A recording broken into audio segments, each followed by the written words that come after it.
NCP-യിൽ തമ്മിലടി രൂക്ഷമായതോടെ PC Chacko സംസ്ഥാന അധ്യക്ഷ സ്ഥാനം രാജിവെച്ചു എന്നുള്ളതാണ് ഏറ്റവും പുതിയ വാർത്ത.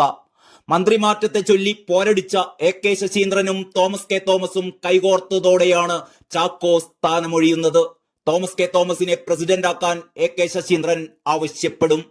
മന്ത്രിമാറ്റത്തെ ചൊല്ലി തുടങ്ങിയ ഏറ്റുമുട്ടലിൽ ശശീന്ദ്രനെ മാറ്റി തോമസ് കെ തോമസിനെ മന്ത്രിയാക്കണമെന്ന് ദേശീയ അധ്യക്ഷൻ ശരത് പവാറിന്റെ അനുമതിയോടെ PC ചാക്കോ നിലപാടെടുത്തിരുന്നു.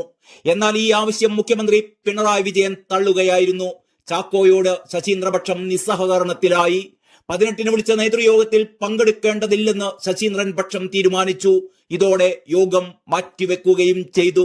തോമസ് കെ തോമസിനെ മന്ത്രിയാക്കണമെന്നതിൽ വാശി പിടിച്ചതാണ് PC ചാക്കോക്ക് വിനയായത്. അതേ തോമസ് കെ തോമസ് മറുപക്ഷത്തിനൊപ്പം ചേർന്നു. മന്ത്രിസ്ഥാനം മോഹിച്ച തോമസ് കെ തോമസിനെ സംസ്ഥാന അധ്യക്ഷനാക്കാമെന്നാണ് ശശീന്ദ്രൻ പക്ഷത്തിന്റെ ഓഫർ.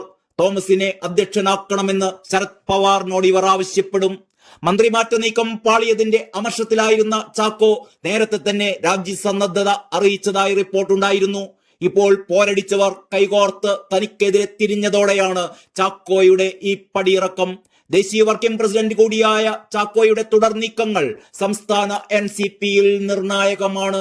പുതിയ പാർട്ടി ഉണ്ടാക്കാനും മുന്നണി വിടാനുമാണ് ചാക്കോയുടെ നീക്കമെന്നാണ് എതിർചേരിയുടെ ആരോപണം. ചാക്കോക്കെതിരെ കൈക്കൂലി ആരോപണവുമായി പുറത്താക്കപ്പെട്ട ജില്ലാ പ്രസിഡന്റ് രംഗത്തു വന്നിരുന്നു. മന്ത്രിമാറ്റത്തിൽ മുഖ്യമന്ത്രിക്കെതിരെ പാർട്ടി യോഗത്തിൽ ചാക്കോ പറഞ്ഞ ശബ്ദരേഖ പുറത്തു വരികയും ചെയ്യുകയുണ്ടായി. PC ചാക്കോയുടെ രാജിയെക്കുറിച്ച് തനിക്ക് അറിവൊന്നുമില്ലെന്നാണ് AK ശശീന്ദ്രൻ പ്രതികരിച്ചത്. ഏകദേശം 4 മാസത്തോളമായി NCP-യിൽ മന്ത്രിമാറ്റവുമായി ബന്ധപ്പെട്ട ചർച്ചകൾ നടക്കുകയായിരുന്നു. എന്നാൽ ഒരു ഘട്ടത്തിലും സർക്കാർ ഇത് അംഗീകരിച്ചിരുന്നില്ല. ഈ ഘട്ടത്തിൽ LDF വിട്ടാലോ എന്ന് PC ചാക്കോ വിഭാഗം ആലോചിക്കുക കൂടി ചെയ്തിരുന്നു. ഈ അവസരം മുതലാക്കിയാണ് AK ശശീന്ദ്രൻ വിഭാഗം നിർണായകമായ നീക്കത്തിന് തുനിഞ്ഞത്. തങ്ങളാണ് ഔദ്യോഗിക NCP എന്ന് അംഗീകരിക്കണമെന്ന് ആവശ്യപ്പെട്ടുകൊണ്ട് CPM നേതൃത്വത്തിന് കത്ത് നൽകാനും തീരുമാനിക്കുകയായിരുന്നു.